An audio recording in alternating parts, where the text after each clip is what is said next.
আমন্ত্রণ ব্যবসা বাণিজ্য আর অর্থনীতির খবরাখবর নিয়ে নিউজ 24 এর নিয়মিত আয়োজন বিজনেস আওয়ারে। শনি থেকে বৃহস্পতিবার দুপুর 1টায় প্রচারিত হচ্ছে এই অনুষ্ঠান। আয়োজনে থাকছে দেশ বিদেশের ব্যবসা বাণিজ্যের সবশেষ খবর এবং খবরের বিশ্লেষণ। এছাড়াও আছে শেয়ার বাজার এবং মুদ্রা বাজারের খবর। আজ পুরো সময় জুড়ে আপনাদের সাথে আছি আমি হোসাইন শাহাদাত। ভিয়েতনাম সফল হলেও শুল্ক হার কমানোর দর কষাকষিতে ব্যর্থ হয়েছে বাংলাদেশ। 3 মাস আলোচনার সুযোগ পেয়েও তা কাজে লাগাতে পারেনি অন্তর্বর্তী সরকার। পূর্ব ঘোষিত শুল্ক হার থেকে মাত্র 2% কমিয়ে বাংলাদেশের উপর 35% শুল্ক আরোপ করল মার্কিন প্রেসিডেন্ট। রপ্তানিকারকরা বলছেন সরকারের এমন ব্যর্থতায় কঠিন প্রতিযোগিতার মুখে দেশের রপ্তানি খাত। তবে অর্থ উপদেষ্টা বলছেন এখনও সুযোগ আছে আলোচনার। বিস্তারিত রিয়াদ সুমনের রিপোর্টে। গত এপ্রিলে বিশ্বের বেশ কিছু দেশ থেকে পণ্য আমদানিতে বিভিন্ন হারে অতিরিক্ত শুল্ক আরোপ করে মার্কিন প্রেসিডেন্ট, যে তালিকায় বাংলাদেশের নামের পাশে বসে 37% পারস্পরিক শুল্ক। এতে হুমকিতে পড়ে আমেরিকায় বাংলাদেশের $8.5 বিলিয়ন রপ্তানি। যদিও প্রধান উপদেষ্টার চিঠিতে সেটি 90 দিনের জন্য স্থগিত করেন ট্রাম্প। সুযোগ দেয়া হয় আলোচনার, যা কাজে লাগিয়ে কয়েকটি দেশ শুল্ক হার কমাতে পারলেও ব্যর্থ বাংলাদেশ। সোমবার এক ঘোষণায় বাংলাদেশ সহ 14টি দেশের উপর সংশোধিত শুল্ক ঘোষণা করে যুক্তরাষ্ট্র, যেখানে বাংলাদেশের নতুন শুল্ক হার 35% কার্যকর হবে 1 আগস্ট থেকে। এই নেগোসিয়েশনে এই পর্যন্ত যদি বলি যে খুব বেশি স্মার্টনেস আমরা দেখাতে পারিনি। প্রথম 2 মাসে একজন নেগোসিয়েট করছেন, পরবর্তীকালে আবার এই পরিবর্তনে আর একজন গেছেন। এটা একটা রং সিগন্যাল গেলেও যেতে পারে। বাণিজ্য উপদেষ্টা নিজেই এখন এটার মধ্যে ইনভলভ হয়েছেন। আমরা মনে করি প্রধান উপদেষ্টার এটাতে ইনভলভ হওয়া উচিত। রপ্তানি বাজারে বাংলাদেশের কঠিন প্রতিদ্বন্দ্বী ভিয়েতনাম এরই মধ্যে শুল্ক হার 25% নামিয়ে আনতে পেরেছে। তাই নতুন হার কার্যকর হলে রপ্তানিতে প্রতিযোগিতা সক্ষমতা হারাবে বাংলাদেশ, এমন শঙ্কা রপ্তানিকারক ও বিশ্লেষকদের।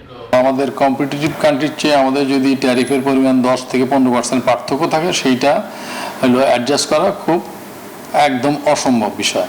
মাত্র কয়েকটা বাজারের উপর যদি আপনার নির্ভরতা থাকে, তাহলে কিন্তু ওই সুবিধাটা হয়তো আপনি সাময়িকভাবে নিতে পারবেন, সেটা দীর্ঘস্থায়ী হবে না। তবে এখনো আলোচনার সুযোগ দেখছে সরকার। এক্ষেত্রে যুক্তরাষ্ট্র থেকে বোয়িং উড়োজাহাজ, মিলিটারি সরঞ্জাম তোলা সহ বিভিন্ন পণ্য আমদানি বাড়ানোর কথা ভাবছে ঢাকা।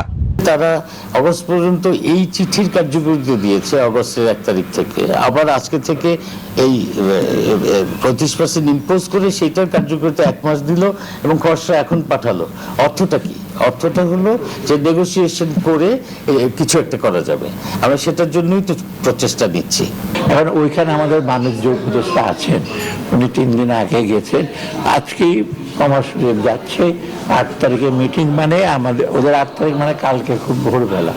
ওই মিটিংয়ের পর আমরা বুঝতে পারবো, কারণ এই যেটা দিয়েছে সেটা ঠিক অফিসিয়াল তো। এটা ইউএসটিআর এর সাথে যখন আলাপ করবে, উনি ম্যান্ডেটরি এর আগে 3 দিন আগে কথা বলেছে, কালকের পর আমরা বুঝতে পারবো।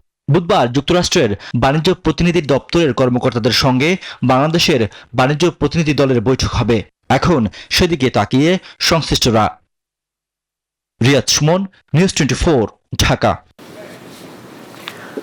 দর্শক, ট্রাম্পের শুল্ক হার নিয়ে আমাদের কাছে আরো সংবাদ আছে, তবে তার আগে আপনাদের সাথে পরিচয় করিয়ে দিতে চাই। আজকে আমাদের এই বিষয়ে আলোচনার জন্য আমাদের সাথে যুক্ত হয়েছেন বিকেএম এর সাবেক সভাপতি এবং বিশিষ্ট ব্যবসায়ী জনাব ফজলুল হক। ফজলুল হক, আপনাকে স্বাগত জানাচ্ছি আমাদের আজকের আয়োজনে। আপনার কাছে আমি প্রশ্ন নিয়ে যাওয়ার আগে আমি একটু ডক্টর সালেউদ্দিন আহমেদ, প্রধান অর্থ উপদেষ্টা গতকালকে বলেছেন যে এটা ঠিক যে আমাদের ঘাটতি মাত্র $5 বিলিয়ন, ভিয়েতনামের $125 বিলিয়ন। ওখানে কিন্তু ওরা মোটামুটি ছাড় দিতে পারে, কিন্তু আমাদের এত বড় বাণিজ্য ঘাটতি, তাই এত শুল্ক দেওয়ার তো ন্যায্যতা থাকে না। অর্থাৎ বাংলাদেশকে যে এত শুল্ক দিয়েছে এটা আসলে ন্যায্যতা নেই, এবং তিনি বলেছেন যে আসলে এটি আলোচনার সুযোগ আছে।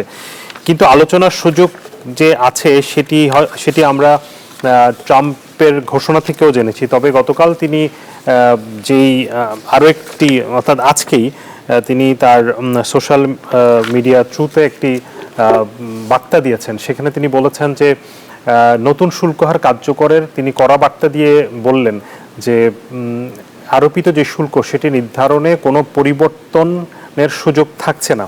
1 আগস্ট থেকে নতুন শুল্ক হার কার্যকর হবেই। নতুন শুল্ক থেকে প্রাপ্ত অর্থ ওই দিন থেকেই পরিশোধ করতে হবে। আগামী দিনে যেসব দেশকে চিঠি দেওয়া হবে সেখানেও একই হারে শুল্ক আরোপের ঘোষণা থাকবে। যদিও এর আগে ট্রাম্প বলেছিলেন আগামী আগস্টের মধ্যে চুক্তিতে পৌঁছাতে যে সময়সীমা নির্ধারণ করা হয়েছে সেটি নমনীয় হতে পারে। অর্থাৎ তিনি এই যে ঘোষণাটা দিলেন, এই ঘোষণার মধ্য দিয়ে কিন্তু আর কোনো ধরনের আলোচনার সুযোগ থাকছে না, এমনটা কি আমরা ধরে নিতে পারি কিনা জনাব ফজলুল হক? ধন্যবাদ। আমি ঠিক এরকম মনে করছি না, টু বি ভেরি অনেস্ট। হ্যাঁ, যদিও কারণ উইথ ডিউ রেসপেক্ট উনি খুব দ্রুত কথা পরিবর্তন করেন, এটা আমরা সবাই জানি, এবং খুবই আনপ্রেডিক্টেবল উনি কি করবেন না করবেন সেটা ভবিষ্যৎবাণী করা। এবং এই শুল্ক নিয়েও 3রা এপ্রিল থেকে এখন পর্যন্ত যে আচরণটা আমরা অ্যানালাইসিস করতে পারি তাতে একটা আনপ্রেডিক্টেবিলিটি আছে।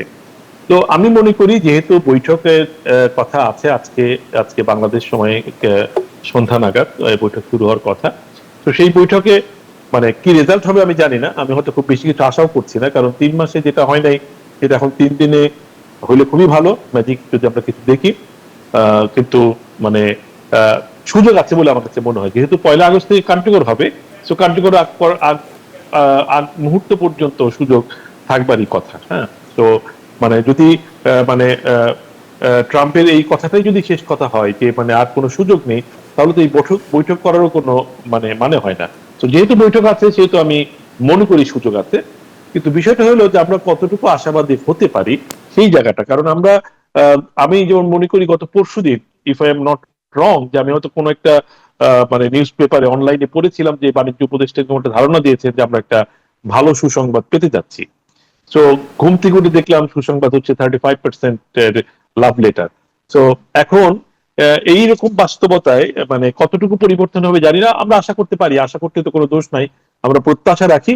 কিন্তু যেইভাবে পুরো নেগোসিয়েশনটা হচ্ছে সেইখানে আমাদের কিছু মানে আক্ষেপের জায়গা আছে, কিছু দুঃখ কষ্টের জায়গা আছে। যে এই ধরেন এই যে যেই ব্যবসাটাই হয়, সরকার কিছু গম আমদানি করে যুক্তরাষ্ট্র থেকে, বোয়িং হয়তো রেয়ার কেস, হয়তো আমরা জীবনে একবার করেছি, আবার হয়তো করবো, বাট রেগুলার যেই ইম্পোর্ট এক্সপোর্ট সেখানে মানে প্রাইভেট সেক্টর হচ্ছে মানে বিগেস্ট মানে স্টেক হোল্ডার বাই ফার, মানে 90% হয়তো প্রাইভেট সেক্টরই এই বিজনেস ইম্পোর্ট এক্সপোর্টের সঙ্গে জড়িত। তো সেইখানে প্রাইভেট সেক্টরকে টোটালি অন্ধকারে রাখা হয়েছে। হ্যাঁ, যে এইখানে কি হচ্ছে না হচ্ছে, ইভেন এই যে মানে আলোচনা যে পর্যায়ে গেছে, প্রাইভেট সেক্টরের কোনো প্রতিনিধির সঙ্গে এই এই বৈঠকের পূর্বেও ঢাকাতে কোনো আলোচনা তেমন হয়েছে, একদম শুরুতে এপ্রিল মাসের শুরুতে হয়েছিল। এরপরে স্ট্র্যাটেজি ঠিক করার ক্ষেত্রে কি ধরনের কোনো আলোচনায় প্রাইভেট সেক্টরকে ডাকা হয়নি আমি জানি। এবং এখন পর্যন্ত এই যে 2য় দফা বৈঠক, এই বৈঠকের আগেও প্রাইভেট সেক্টরে যারা এই মুহূর্তে মানে গার্মেন্ট সেক্টরের নেতৃবৃন্দ আছেন বা অন্যান্য সেক্টরের আমাদের নেতৃবৃন্দ আছেন, তাদের সঙ্গে একটা মানে যোগ বৈঠকও করা যেতে পারতো, বা বাণিজ্য মন্ত্রণালয় ডেকে একটা আপডেট দেওয়া যেত, দিস ইজ আওয়ার পজিশন। এবং কিছুই না, আমি আপনাকে এটা বলি যে প্রাইভেট সেক্টর ইনভলভ হলে যে পরিস্থিতির পরিবর্তন হতো ব্যাপারটা কিন্তু তা না। কিন্তু আপনি অংশীদারদেরকে সম্মান দেখাচ্ছেন, সঙ্গে নিচ্ছেন, এটা অনেক গুরুত্বপূর্ণ। হ্যাঁ, আপনি বাসায় যখন একটা সিদ্ধান্ত নেন, আপনি আপনার স্ত্রী সন্তানের সঙ্গে আলাপ করে সিদ্ধান্ত নেয়া, বা আপনি একলা যে সিদ্ধান্ত নিলেন স্ত্রী সন্তানের সঙ্গে আলাপ করলে হয়তো সিদ্ধান্তটা একই হতো, কিন্তু তারপরও সবার সঙ্গে আলাপ করে সিদ্ধান্ত নেওয়াটা মানে এটা সবাইকে একটা ভালো ফিলিংস দেয়। সেই জায়গাটা আমাদের একটা কষ্টের জায়গা আছে। আর যদি কষ্টের জায়গাটা বাদ দিয়ে রাখি, এখন পর্যন্ত যে বাস্তবতা 35% যেখানে আমরা ল্যান্ড করেছি, এই ল্যান্ডিং স্টেশন যদি চেঞ্জ না হয় তাহলে আমাদের জন্য মানে এটা খুবই দুঃসংবাদ। সেই আলোচনায় আসবো, আসলে এটি চেঞ্জ না হলে সেক্ষেত্রে কি হবে আপনার কাছ থেকে নিশ্চয়ই জানবো। কিন্তু আপনি যেটি বলছিলেন, আমরা আরো 2 জনের বক্তব্য একটু দেখতে চাইবো। আপনি যেটি বলছিলেন যে প্রাইভেট সেক্টরকে একেবারে অন্ধকারে রাখা হয়েছে, এই বিষয়গুলো একই কথা কিন্তু বলেছেন বিজিএম এর সভাপতি এবং সাবেক সভাপতি, বর্তমান সভাপতি মাহমুদ হাসান বাবু এবং সাবেক সভাপতি রুবানা হক। আমরা তাদের বক্তব্য একটু দেখতে চাই। আমরা যদি দেখি যে বিজেএম এর বর্তমান সভাপতি তিনি বলেছেন, আমরা শুরু থেকে সরকারকে সর্বাধিক গুরুত্ব দিয়ে যুক্তরাষ্ট্রের সঙ্গে দর কষাকষির অনুরোধ জানিয়েছি, এজন্য আমরা আমাদের তরফ থেকে সর্বোচ্চ সহায়তা দেওয়ার জন্য প্রস্তুত ছিলাম। তবে পাল্টা শুল্ক নিয়ে যুক্তরাষ্ট্রের সঙ্গে দর কষাকষি নিয়ে ব্যবসায়ীদের অন্ধকারে রাখা হয়েছে। সরকারের তরফ থেকে আমাদের শুধু আশ্বাস দিয়ে বলা হয়েছে সর্বোচ্চ চেষ্টা করা হচ্ছে, দেশের স্বার্থ সুরক্ষিত রেখে উদ্যোগ নেওয়া হয়েছে। আমরা জিজ্ঞাসা করেছি দেশের কোন স্বার্থ সুরক্ষিত রাখার কথা বলা হচ্ছে, তবে সে বিষয়ে কোনো উত্তর আমাদের দেয়া হয়নি, এটি বলেছেন মাহমুদ হাসান খান বাবু, বিজেএম এর বর্তমান সভাপতি। বিজেএম এর সাবেক সভাপতি রুবানা হক বলেছেন যে সরকার যুক্তরাষ্ট্রের সঙ্গে কি নেগোসিয়েশন করছে বা করেছে আমরা কিছুই জানি না।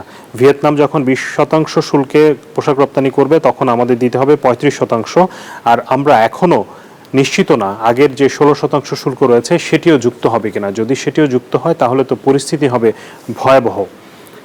এই যে এখানে দুটি বিষয় যে জনাব ফজলুল হক, একটি হচ্ছে যে প্রাইভেট সেক্টরের সাথে টোটালি আলোচনা করা হয়নি এবং সরকার আসলে কিসের ভিত্তিতে এই যে বাণিজ্য সচিবের কথা বললেন যে একটি ভালো সংবাদ তিনি দিবেন বলেছিলেন, কিন্তু পরের দিনই আমরা দেখতে পেলাম যে 35% শুল্ক আরোপ করা হয়েছে। তিনি আসলে কিসের ভিত্তিতে, তার কাছে কি আসলে তথ্য ছিল নাকি শুধুমাত্র আশ্বাস দেওয়ার জন্য এই কথাগুলো বলা, এবং আপনাদের সাথে যে আলোচনা করা হয়নি সেই বিষয়টাও আসলে সরকার কি চিন্তা করছে, মানে কি স্বার্থ সুরক্ষা করতে চাচ্ছে, কি মনে হয় আপনার কাছে? এটা তো এই প্রশ্নের উত্তর তো মানে সরকারের পক্ষ থেকে দেওয়া উচিত, কারণ এবং তারাই দিতে পারবে তারা আসলে কি মনে করছেন, কি ভেবে তারা আমাদেরকে আশ্বস্ত করেছেন যে ভালো একটা কিছু হতে যাচ্ছে, যদিও এখনো সময় আছে। বাট তারপরে আমি বলি এখন পর্যন্ত বিষয়টা খুবই হতাশা। এবং আপনি যেটা আবার আজকে সর্বশেষ ট্রাম্পের যে স্ট্যাটাসের কথা বললেন, সেই সংবাদটা তো মানে মরার উপরে আরেকটা খাড়ার ঘা যোগ হলো আর কি। তো পরিস্থিতি হয়তো আরো জটিল হয়ে গেল। তো এখন এইরকম অবস্থায় যেটা মনে হচ্ছে যে সরকার মানে হয়তো আশাবাদী ছিল তারা করতে পারবে, কিন্তু এবং আমি আবার কালকে এক জায়গায় খুব হালকাভাবে বলছিলাম যে সরকার হয়তো এই কারণে আমাদেরকে নেয় নাই যে তারা অনেক নিশ্চিত ছিলেন যে তারা খুব ভালো একটা রেজাল্ট নিয়ে আসবেন, সেই ভালো রেজাল্টের অংশীদার যাতে আমরা না হই, সরকার যাতে পুরো কৃতিত্ব একলাই নিতে পারে, সেই কারণে হয়তো বা প্রাইভেট সেক্টরকে এইভাবে ইগনোর করা হয়েছে। কারণ বাংলাদেশের ইতিহাসে মানে আমি ধরেন এই স্টেট পলিটিক্স, স্টেট লিডারশিপের সঙ্গে প্রায় 30 বছর যাবে জড়িত, আমার দেখা এই প্রথম যে কোনো এরকম বড় নেগোসিয়েশনে প্রাইভেট সেক্টরকে সম্পূর্ণ অবজ্ঞা করা হয়েছে। শুধু প্রাইভেট সেক্টর না, আমার জানা মতে যারা এক্সপার্ট গ্রুপ বাংলাদেশে, যারা বিভিন্ন সময় আমরা দেখেছি যে WTO তে বা বাইলেটারাল নেগোসিয়েশনে যারা ইকোনমিস্ট আছে বাংলাদেশের বা থিঙ্ক ট্যাঙ্ক আছে যারা এগুলো নিয়ে চিন্তা ভাবনা করেন, কথা বলেন, কাজ করেন বিভিন্ন জায়গায়, বিভিন্ন তাদের প্রচুর অভিজ্ঞতা, হ্যাঁ, তাদেরকেও কিন্তু এই প্রক্রিয়ায় মানে সংযুক্ত করা হয়নি। যারা সরকারি কর্মকর্তা আছেন তারা পদবি অনুযায়ী হয়তো মানে এই জায়গাতে মানে এই জায়গাটা আজকে মানে মানে নেতৃত্ব দেওয়ার জন্য তারা মানে যোগ্যতা অর্জন করেছে, কিন্তু প্রত্যেকটা ক্ষেত্রে একটা বিশেষজ্ঞতা লাগে, হ্যাঁ, মানে এই জায়গাতে তার একটা এক্সপার্টিজ আছে। তো সেই রকম এক্সপার্টিজের কিন্তু আমাদের যে নেগোসিয়েশন টিম আছে সেই রকম এক্সপার্টিজ কিন্তু আমরা দেখি নাই। তো সিদ্ধান্ত তো সরকারই নেবেন, বাণিজ্য মন্ত্রী নেবেন, বাণিজ্য সচিব নেবেন, তারাই নেবেন, কিন্তু অংশীজনদেরকে আমি আবারও বলি অংশীজনরা সঙ্গে থাকলে কিছু চেঞ্জ হতো, আমি সেটা দাবি করছি না, কিন্তু অবজ্ঞা করাটা ঠিক হয় না, এটা একটা দিক। আর দ্বিতীয় দিক হলো যেটা আপনি রুবানা হকের রেফারেন্সে বলেছেন যে এই 35% বাড়তি কিনা, এইটা আমি মানে আমার পড়াশোনা এবং আমি যুক্তরাষ্ট্রে কালকে রাত্রে যারা মানে ডিউটি দেন এরকম ক্রেতাদের সঙ্গে কথা বলে নিশ্চিত হয়েছে যে এই 35% বাড়তি শুল্ক, মানে আমরা আগে যেখানে যেই শুল্ক দিতাম মানে যে আইটেমের উপর আমরা 15% দিতাম না, বিভিন্ন স্ল্যাবে আমাদের ডিউটি ছিল, depending on the item, depending on the fabric quality, depending the fabric details. তো যেটাই ছিল আগে আগে যদি কোনো আইটেমে 15% থাকতো সেটা এখন 50, যদি 10 থাকতো সেটা এখন 45, যদি 30 থাকতো, 30 ছিল কিছু আইটেমে পলিয়েস্টার আইটেমে, সেটা এখন 65 হবে, 32 থাকলে 67, জাস্ট স্ট্রেট 35% বাড়তি শুল্ক দিতে হবে। তাহলে জনাব ফজলুল হক, তাহলে আমাদের যে পার্শ্ববর্তী দেশ বা প্রতিযোগী যেসব দেশ আছে ভিয়েতনাম, কম্বোডিয়া বা শ্রীলঙ্কা, পাকিস্তান, এদের আমরা জানি যে ভিয়েতনাম 25%, ভিয়েতনামের কি বাড়তি 25% তাদেরকেও দিতে হবে, মানে তাদের আগেরটার সাথে যুক্ত হবে নাকি তাদের টোটাল ট্যাক্সের পরিমাণ 25%? আচ্ছা, এইটা এইটা এটা এটা একটু জটিল প্রশ্ন। ভিয়েতনাম এটা 20%, এখন 20%টা যদি যেহেতু শুল্ক যেটা নিয়ে আলোচনা হচ্ছে এটা বাড়তি হিসেবে আমি জানি, হ্যাঁ, তা আমি যদি বাড়তিটাও ধরে নিই যে ভিয়েতনামকে বাড়তি 20% দিতে হবে, তা সেখানে আমাদের দিতে হবে 35%। আমাদের অন্য দুই প্রতিযোগী যে দেশটার নাম কেউ উচ্চারণ করে না normally, Indonesia, very big competitor, মানে খুবই সাইলেন্ট কম্পিটিটর, তাদের শুল্ক হচ্ছে 34%, কম্বোডিয়া বোধ হয় 36 কি 37, আমার এক্সাক্ট খেয়াল নেই, কিন্তু আমাদের চেয়ে একটু বেশি। তো ওইখানে ইন্দোনেশিয়া এবং কম্বোডিয়া আমাদের জন্য মানে কোনো দুঃসংবাদ নয়, আমরা একই লেভেলে আছি, কিন্তু ভিয়েতনাম কিন্তু আমাদের জন্য বড় দুঃসংবাদ। পাশাপাশি আরো দুটো ইম্পর্টেন্ট দেশের মানে রেটটা আমরা এখনো জানতে পারিনি বা ইউএস এর পক্ষ থেকে ঘোষণা করেনি, সেটা হচ্ছে ভারত এবং পাকিস্তান। কিন্তু বিভিন্ন সংবাদ মাধ্যমে যেটা আমরা দেখছি, ভারত একটা এগ্রিমেন্টে পৌঁছানোর খুব কাছাকাছি আছে। ভারত কিন্তু এই মুহূর্তে আমাদের বড় প্রতিদ্বন্দ্বী না, কিন্তু ডাউন দ্য লাইন আগামী 2 বছর 3 বছরে যদি ভারতে এখন বড় ধরনের কোনো শুল্ক সুবিধা আমাদের উপরে পায়, সেটা ভারতও কিন্তু আমাদের প্রবল প্রতিদ্বন্দ্বী হিসেবে আগামী দিনগুলিতে আবির্ভূত হবে। সো সব মিলিয়ে আমাদেরকে একটা, যদি এই শুল্ক হারের পরিস্থিতি যদি আগামী 3 দিনে যেটা মিটিং আছে 3 দিনে যদি আমরা পরিবর্তন করতে না পারি আমাদের অনুকূলে, তাহলে আমাদের জন্য মানে পোশাক শিল্প খাত না, পুরো অর্থনীতি জন্যই একটা বড় দুঃসংবাদ মানে বয়ে আনবে। আপনি তো আসলে পোশাক খাতের দীর্ঘদিন ব্যবসা করছেন, শুধু ব্যবসা করছেন তা না, আপনার বেশ ভালো পড়াশোনা আছে, গবেষণা আছে এই খাতের নিয়ে, বৈদেশিক বাণিজ্য নিয়ে। আপনি কি একটু মোটা দাগে একটা হিসেব আমাদেরকে দিতে পারেন যে যদি এই নতুন এই শুল্কটা কার্যকর হয়, সেক্ষেত্রে আমরা কি পরিমাণ রপ্তানি আমাদের ক্ষতির মুখে পড়তে বা কম হতে পারে, হারাতে পারি? এখন যেটি 8.5-9 বিলিয়ন ডলার আমরা রপ্তানি করছি যুক্তরাষ্ট্রের বাজারে, সেটি কতটা কমতে পারে? এটা একটা ভালো প্রশ্ন। এটা আমার একটা হাইপোথিসিস, এটা কোনো মানে বৈজ্ঞানিক কোনো ভিত্তি নাই। আপনি আমার অনুমান, একটা অনুমান তো অনুমানই, হ্যাঁ, যে যদি ভারত এবং পাকিস্তান যদি আমাদের যে বেনিফিট পায় তাহলে আমাদের ক্ষতির পরিমাণটা অনেক বেশি হবে। ভিয়েতনাম যদি এখন ভারত পাকিস্তান যদি আমাদের সমপর্যায়ে থাকে বা আমাদের চেয়ে খারাপ অবস্থা থাকে, তাহলে চিত্রটা একরকম। যদি শুধু ভিয়েতনামকে ধরি, যেটা এখন আমরা জানি, ভিয়েতনামের সঙ্গে যদি আমাদের যদি প্রতিদ্বন্দ্বিতা করতে হয়, তাহলে পরে আমার ধারণা আমরা মানে আমাদের অর্ধেক বাজার নষ্ট হয়ে যেতে পারে। এটা অনুমান করছি এই কারণে, পুরোটা মানে হবে না, এই কারণে ভিয়েতনামেরও আবার একটা সমস্যা আছে, তাদের ক্যাপাসিটি প্রবলেম আছে। ভিয়েতনাম ইচ্ছা করলেই বাংলাদেশের সব অর্ডার মানে নিয়ে নিতে পারবে না একলাই, মানে এখন ভিয়েতনামের যে বাস্তবতা আছে। এবং ভিয়েতনাম একটু মানে আমাদের চেয়ে তো, আমরা যে পোশাক করি সেটাও করে, বাট আমরা যেটা মানে ভ্যালুয়েটেড আইটেম যেটা করি সেটাও ভিয়েতনাম করে, এবং তার চেয়ে তো আরো কমপ্লিকেটেড আইটেম ভিয়েতনাম করে। তো সেই ক্ষেত্রে আমরা যেটা বেসিক আইটেম করি, সেই ক্ষেত্রে হয়তো ভিয়েতনাম মানে খুব তাড়াতাড়ি আমাদেরকে এখানে গ্র্যাব করতে পারবে না, কিন্তু সেই ক্ষেত্রেও একটা বড় ধরনের প্রাইস প্রেশার আসবে আমাদের উপরে। যখন 35% ডিউটি হবে, বায়াররা কিন্তু তখন এর একটা বড় অংশ আমাদের উপর চাপিয়ে দেওয়ার চেষ্টা করবে, 15-20% আমাদের উপর চাপিয়ে দেওয়ার চেষ্টা করবে। সেইটা বহন করবার সক্ষমতা এই মুহূর্তে আমাদের ইন্ডাস্ট্রি আছে বলে আমি মনে করি না। তবে সব মিলিয়ে মানে ফিগারটা যাই হোক, পরিস্থিতি বেশ জটিল। এবং এটা কিন্তু একটা জিনিস আমি শুধু বলতে চাই যে আবার আপনি হয়তো বলতে পারেন যে আমি $4 বিলিয়ন এখানে হারালাম বা $3 বিলিয়ন হারালাম, এতে কিছু যাবে আসবে না, কারণ আমাদের রেমিটেন্স যেভাবে বাড়ছে তাতে এই $3-4 বিলিয়ন আমরা অনায়াসে সেখান থেকে কাভার করতে পারবো। That might be correct, but in other words এই $3-4 বিলিয়ন যেটা আমরা লস করবো, এর সঙ্গে কিন্তু শুধু এই ডলারের অঙ্কটাই জড়িত না, এর সঙ্গে যে এমপ্লয়মেন্ট আছে সেই এমপ্লয়মেন্টের মানে প্রশ্ন জড়িত, এর সঙ্গে যে অন্যান্য ইন্ডাস্ট্রি, এই যে মানে লোকগুলো যদি চাকরি হারায়, তারা যে জিনিসগুলি কিন্তু সেই জিনিসের উপর এটার ইম্প্যাক্ট পড়বে, ব্যাংকিং সেক্টরের উপর ইম্প্যাক্ট পড়বে, ইন্স্যুরেন্সের উপর ইম্প্যাক্ট পড়বে, আমাদের লজিস্টিক্স ইন্ডাস্ট্রির উপর ইম্প্যাক্ট পড়বে। সো এটার ইম্প্যাক্ট মাল্টি ডাইমেনশনাল। তো এটা শুধুমাত্র মানে ওই $3-4 বিলিয়ন আমি হারালাম, সেইটা আমি রেমিটেন্স দিয়ে কাভার করে নিব, বা আমি IMF আমাকে সহায়তা দিচ্ছে, আমাদের কোনো সমস্যা হবে না, রিজার্ভের কোনো সমস্যা হবে না। কিন্তু রিজার্ভে কিন্তু অর্থনীতির এতটা সরলীকরণ আসলে অনেক মানে সাইড ইফেক্ট আছে। এবং আরেকটা জিনিস আমি বলি, যে ধরেন যদি কেউ এই $3-4 বিলিয়ন যারা মার্কেট হারাবে, যে সমস্ত কারখানা হারাবে, তারা কি করবে? তারা ইমিডিয়েটলি ইউরোপিয়ান মার্কেটে গিয়ে এইটা রিকভার করার চেষ্টা করবে। তারা সবাই চেষ্টা করবে তারা নিজেদের মতো সার্ভাইভ করার জন্য। তাতে হবে কি, ইউরোপিয়ান ইউনিয়নে আমাদের এখন যে বাজারটা আছে সেইটা কিন্তু ইন্টারনাল কম্পিটিশন আরো বেড়ে যাবে, এবং সেইখানেও আবার দেখা গেল ইন্টারনাল কম্পিটিশন বেড়ে যাওয়ার ক্ষেত্রে পুরো প্রাইস স্ট্রাকচার যেটা দাঁড়িয়ে আছে সেটার উপর একটা বাড়তি প্রেশার পড়বে। তো সব মিলিয়ে একটা বড় ধরনের এলোমেলো পরিস্থিতি আমাদেরকে ফেস করতে হবে, obviously with a negative result, যদি আমাদের এই শুল্ক হারে। এখানে কি আমাদের যে নেগোসিয়েশন, এই যে 2 দিনের আলোচনা আপনি যেটা বলছেন, যে সেই আলোচনায় আমাদের হাতে কি টুল আছে যেটি দিয়ে আমরা যুক্তরাষ্ট্রকে বোঝাতে সক্ষম হব বা তাদের সাথে নেগোসিয়েশন করতে পারবো একটি পজিটিভ রেজাল্ট নিয়ে আসার জন্য? সেইখানে আমাদের হাতে খুব বেশি অস্ত্র কি আছে কিনা? আমাদের হাতে খুব বেশি অস্ত্র নাই, সেটা হয়তো বা ঠিক, যে আমাদের হয়তো ইম্পোর্ট খুব বেশি না, আমাদের যেগুলো আছে সেগুলি আমরা ভালোভাবে প্রয়োগ করতে পারি কিনা, দ্যাট ইজ ইম্পর্টেন্ট। হ্যাঁ, এবং আসলে আলোচনার কাঠামোটা কি, যুক্তরাষ্ট্র কি চাইছে, কিরকম জিনিস চাইছে, সেইটা না জানা পর্যন্ত আসলে এটা মন্তব্য করাটা মুশকিল। কিন্তু একটা জিনিস যেটা আমি জানতে পেরেছি আপনাদের মানে সংবাদপত্রের মাধ্যমে বা মিডিয়ার মাধ্যমে, যে যুক্তরাষ্ট্র চাইছে যে তারা ইন্টারন্যাশনাল বিজনেসে যেরকম পলিসি সময় সময় নেবে, যে আমি আজকে অমুক দেশের সঙ্গে ব্যবসা করব না, তাকে মানে তার উপর আমি এমবার্গো দিলাম বা আমি তাকে উপরে এক্সট্রা ডিউটি চাপিয়ে দিলাম, বাংলাদেশকেও সেটা হুবহু ফলো করতে হবে। এইটা আমার মনে হয় বাংলাদেশের পক্ষে মানা সম্ভব না, কারণ যুক্তরাষ্ট্রের মানে সমগ্র বিশ্বে যুক্তরাষ্ট্রের অবস্থান আর বাংলাদেশের অবস্থানে আকাশ পাতাল পার্থক্য। সো এই ধরনের মানে মানে কি বলা যায় যে এই সমস্ত শর্ত যদি থাকে সেটা কোনো অবস্থাতেই মানা সম্ভব না।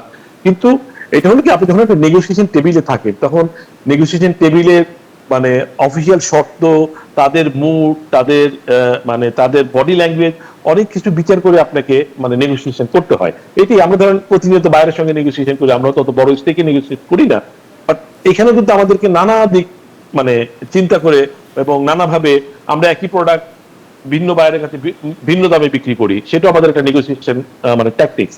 সো এটা হলো এখন নেগোসিয়েশনের টোটাল ডিটেলসটা না জেনে এইখানে মন্তব্য করাটা যে কিভাবে নেগোসিয়েট করা যায় এটা খুব মানে বুদ্ধিমানের কাজ হবে না। আমার মনে হয় যে সেখানে আমি বিরত থাকি, কিন্তু আমি তারপরও যাই হয়ে থাকুক তারপর আমি আমাদের যারা প্রতিনিধিরা আছেন তাদের উপর আস্থা রাখতে চাই।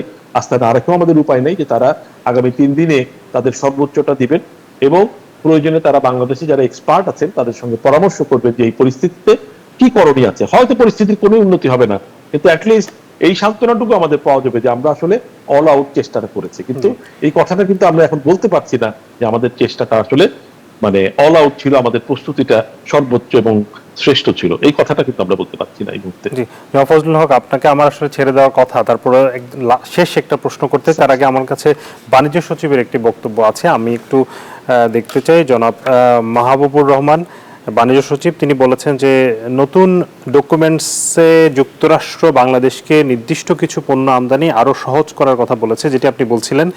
আমাদের সামরিক সরঞ্জাম, বোয়িং, এলএনজি, গমসহ কৃষি পণ্য ও তুলা আমদানি আরও সহজ করতে বলা হয়েছে।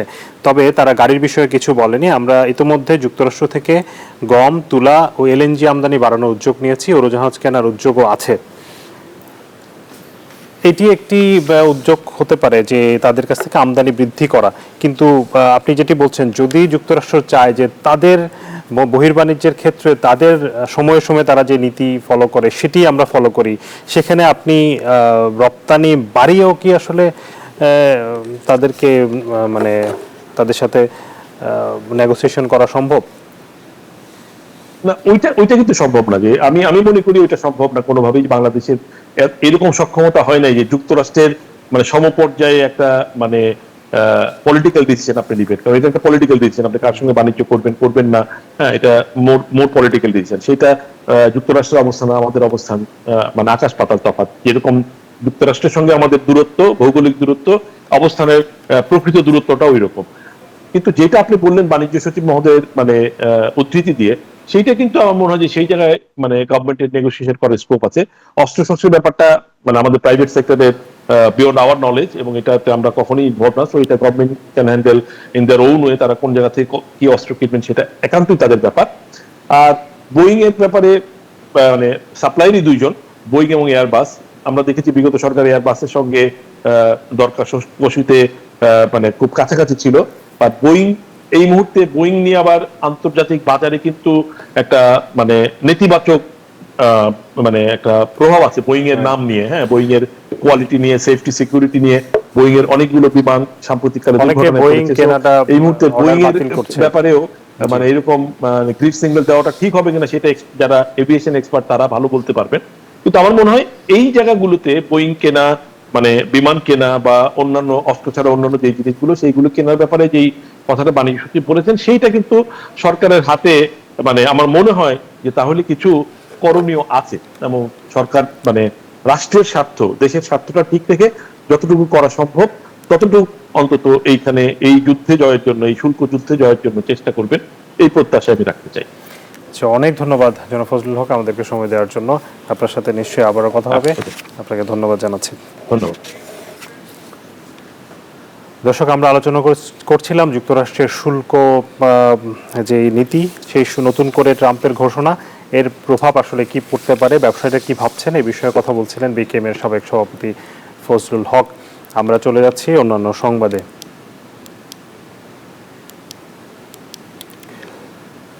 কোনো বিদেশি সংস্থার প্রেসক্রিপশন নয়, দেশের স্বার্থে যৌক্তিক সংস্কার করা হচ্ছে বলেছেন অর্থ উপদেষ্টা ডক্টর সালেউদ্দিন আহমেদ। বুধবার সকালে রাজধানীর একটি হোটেলে অ্যাকাউন্টিং অ্যান্ড অডিট সামিটে কথা বলেন তিনি। উপদেষ্টা বলেন, দেশে বিদেশি বিনিয়োগ প্রয়োজন, তবে এজন্য হিসাব পদ্ধতি বিশ্বাসযোগ্য করতে হবে। দেশের অডিটরদের করা নিরীক্ষা প্রতিবেদনের বেশিরভাগই মানসম্পন্ন নয় বলেও মন্তব্য করেন অর্থ উপদেষ্টা। অনুষ্ঠানে কেন্দ্রীয় ব্যাংকের গভর্নর বলেন, মানসম্মত আর্থিক প্রতিবেদন ছাড়া কোনো দেশেরই অর্থনৈতিক উন্নতি সম্ভব নয়। Bangladesh, there are many standards, and in international standards, of course, there are International Accounting Services Board, International Auditing, and other than. And those who have gone to Basel, and I've been there, I've seen a very important person, financial wizards are there, so they give different recommendations. But implementation of these are not very adequate. If you want to restore confidence of investors, if you want to bring investors in Bangladesh, foreign or domestic, either, we have to build up the trust of those investors in our accounting system. দর্শক, business আওয়ারের সময় হলো বিরতির, ফিরছি একটু পর, সাথে থাকবেন। আসলে স্বাগত আরেকবার, দেখছেন বিজনেস আওয়ার। এবারে শেয়ার বাজারের খবর।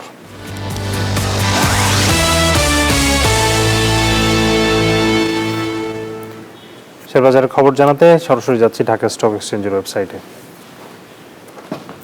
লেনদেন চলছে এই মুহূর্তে। আমরা দেখতে পাচ্ছি ঢাকার পুঁজিবাজারে বেশ ভালো অবস্থা বলতে হবে। গত কয়েকদিনের গতকালকেও দরপতন হয়েছে আমরা দেখেছি, তবে আজকে আবার বাজার ঘুরে দাঁড়িয়েছে। ডিএসএক্স ইন্ডেক্স 50 পয়েন্ট বেড়েছে, অবস্থান করছে 5032 পয়েন্ট। দীর্ঘদিন পর ডিএসএক্স ইন্ডেক্স 5000 পয়েন্ট পার করলো।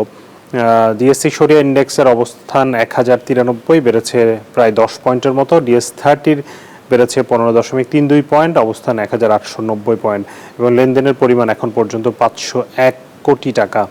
লেনদেনে অংশ নেওয়া কোম্পানিগুলোর মধ্যে বেশিরভাগ কোম্পানির এবং মিউচুয়াল ফান্ডের দাম বেড়েছে।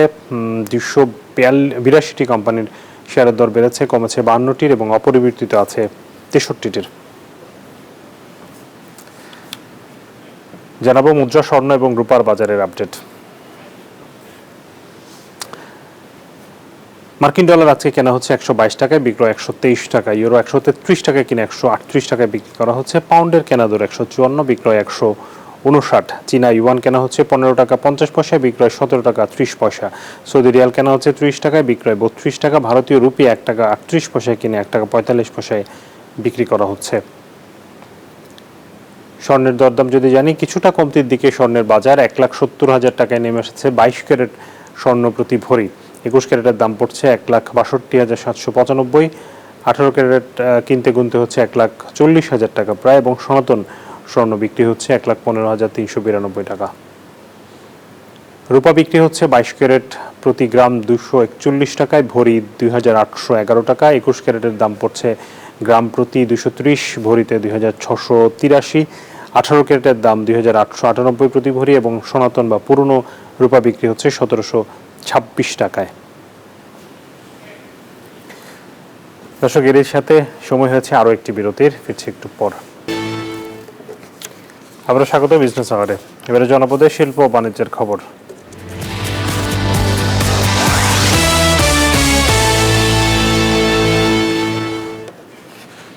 কয়েকদিনের ভারী বৃষ্টিতে রাজবাড়ীর বেশিরভাগ সবজির ক্ষেত নষ্ট হয়ে যাচ্ছে। এতে সবজির উৎপাদন কমেছে কয়েক গুণ, বাজারে কমেছে সরবরাহ। ফলে একদিকে ক্ষতিগ্রস্ত হচ্ছে কৃষক, অন্যদিকে দাম বেড়েছে ভোক্তা পর্যায়ে।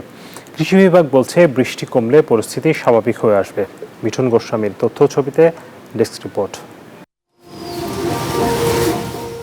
রাজবাড়ীর বালিয়াকান্দি শেখপাড়া এলাকার কৃষক মফিজ মিয়া লাভের আশায় চলতি মৌসুমে 1 একর জমিতে শসা, করলা, উস্ত, চিচিঙ্গা সহ বিভিন্ন প্রকারের সবজি আবাদ করেছেন। গত কয়েক দিনের ভারী বৃষ্টিতে নষ্ট হয়ে যাচ্ছে তার সবজির ক্ষেত, ফলে উৎপাদন কমেছে কয়েক গুণ। তাই আবাদের খরচ তুলতেই হিমশিম খাচ্ছেন তিনি। আগে যদি 8 ট্রে নিতাম, এখন হচ্ছে আপনার 3 থেকে 4 ট্রে, এবং এই বৃষ্টির কারণে পোকামাকড়ের আক্রমণ বেশি। তার মতো ওই এলাকার কৃষক মুরাদ মোল্লা 1 হেক্টর জমিতে লাউয়ের আবাদ করেছেন। বৃষ্টিতে তার লাউ ক্ষেতেও দেখা দিচ্ছে নানা ধরনের সংক্রমণ। তবে সবজির দাম বাড়লেও ক্ষতিগ্রস্ত হচ্ছেন কৃষক। ভারী বৃষ্টির জন্য যে আমার প্রচুর জালে দেখতে গেলে যে প্রচুর জালে নষ্ট হয়ে যাচ্ছে, গাছ দুর্বল হয়ে গেছে, ওষুধ দেওয়ার পারতেছি না, এর কারণে অনেক জালে নষ্ট হয়ে যাচ্ছে, তো লাভ হয় না। দ্রুত বৃষ্টি কমলে সবজির উৎপাদন বাড়ার পাশাপাশি কৃষকও ঘুরে দাঁড়াবেন বলে আশা কৃষি বিভাগের। বেশ কিছুদিন ভারী যে বর্ষণ, এই বর্ষণের কারণে আসলে কৃষকরা একটু ক্ষতিগ্রস্ত হচ্ছে, উৎপাদন একটু ব্যাহত হচ্ছে। তবে আশা করি যে এই ভারী বর্ষণ যদি একটু কমে যায় তাহলে কৃষক তার ক্ষতি পুষিয়ে নিতে পারবে। সারা বছর রাজবাড়ী জেলায় প্রায় 4000 হেক্টর জমিতে বিভিন্ন প্রকারের সবজির আবাদ হয়ে থাকে। Desk report, news 24। কৃত্রিম প্রজননে মাছের মাথা থেকে সংগ্রহ করা পিটুইটারি গ্ল্যান্ড অত্যাবশ্যকীয়। পুনঃউৎপাদনে দেশের হ্যাচারিগুলোতে গ্রন্থিটি আমদানি করে ব্যবহার করা হয়, কিন্তু যশোরের যুবক নেওয়াজ শরীফ পিটুইটারি গ্ল্যান্ডের উৎপাদন করে হ্যাচারি মালিকদের আমদানি নির্ভরতা কমাতে চান। যশোর থেকে বুলবুল শহীদ খান হিমেলের তথ্য ও ছবিতে ডেস্ক রিপোর্ট। বাংলাদেশে প্রাকৃতিকভাবে মাছ প্রজনন হয় হালদা ও যমুনায়, যা দেশের বিপুল চাহিদার তুলনায় নগণ্য। ফলে কৃত্রিম প্রজননের উপর নির্ভরশীল পণ্য উৎপাদনকারীরা। ওই রেণু বিশাল একটা অংশ মর্টালিটিতে, স্বাভাবিক ন্যাচারাল মর্টালিটিতে মানে হারিয়ে যায়, যে কারণে আসলে আমাদের যে ব্যাপকভাবে মাছের চাষ করা হয় তাতে চাহিদা পূরণ হয় না। সেই চাহিদা পূরণের লক্ষ্যেই আসলে আমরা ইনডিউস ব্রিডিং এর দিকে ধাবিত। মাছের পিটুইটারি গ্ল্যান্ড দিয়ে কৃত্রিম প্রজনন করতে হয়, এ কারণে বিপুল পরিমাণ আমদানি করতেই তা ব্যবহার করা হয়। পিটুইটারি গ্ল্যান্ডের সংগ্রাহক হচ্ছেন বিভিন্ন বাজারে যারা মাছ কাটেন তারা। মাছের মাথার ভেতর থেকে গ্রন্থিটি সংগ্রহ করে বিক্রি করেন তারা। ডেলি মনে করেন যে 50 পিস, 100 পিস, 200 পিস কি 300 পিস, কাজ যত চাহিদা হবে তত হরমোনের এটা আপনার বেশি হবে। এই হরমোন আমরা মাথার থেকে বের করি, হ্যাচারি দিই, ডিম ফুটানোর কাজে লাগে। দেশের প্রায় 70% রেণু ও পোনা উৎপাদন হয় যশোর থেকে। পিটুইটারি গ্ল্যান্ডের চাহিদা পূরণে উদ্যোগী হয়েছেন যশোর বিজ্ঞান ও প্রযুক্তি বিশ্ববিদ্যালয় থেকে মৎস্য প্রযুক্তি বিভাগের স্নাতকোত্তর নেওয়াজ শরীফ। মাছ বাজার থেকে প্রায় প্রতিদিন 100 পিস করে সংগ্রহ করি। এটা শুধু আমাদের স্থানীয় বাজার নয়, দেশের অন্যান্য বাজার থেকেও যদি আমরা এটা কালেক্ট করি তাহলে আমরা আমাদের মৎস্য সেক্টরকে আরো সামনে নিয়ে আসতে পারবো। হ্যাচারি মালিকরা বলছেন এই গ্ল্যান্ড দেশে উৎপাদন হলে কমবে আমদানি নির্ভরতা। গ্ল্যান্ডটা হচ্ছে আমাদের দেশে যদি সরকারিভাবে সংগ্রহ করা হতো তাহলে আমার মনে হয় যে এই হ্যাচারি মালিকরা কিছু অর্থ সাশ্রয় হতো। দেশের ভাতের পরেই মাছের চাহিদা, তাই অতি প্রয়োজনীয় পিটুইটারি গ্ল্যান্ড উৎপাদনে যদি মৎস্য অধিদপ্তর সম্পৃক্ত হয় আরও বৈদেশিক মুদ্রা অর্জন সম্ভব বলে মনে করেন সংশ্লিষ্টরা। সুদীপ চৌধুরী, নিউজ 24। এবারে বিশ্ব বাণিজ্যের খবর।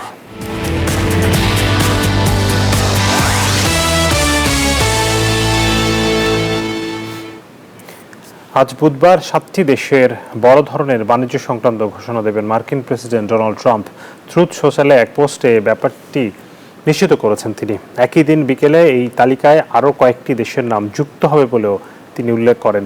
তবে এই ঘোষণাটি নতুন কোনো বাণিজ্য চুক্তি নাকি শুল্ক আরোপ সংক্রান্ত সেই বিষয়টি স্পষ্ট করেননি মার্কিন প্রেসিডেন্ট।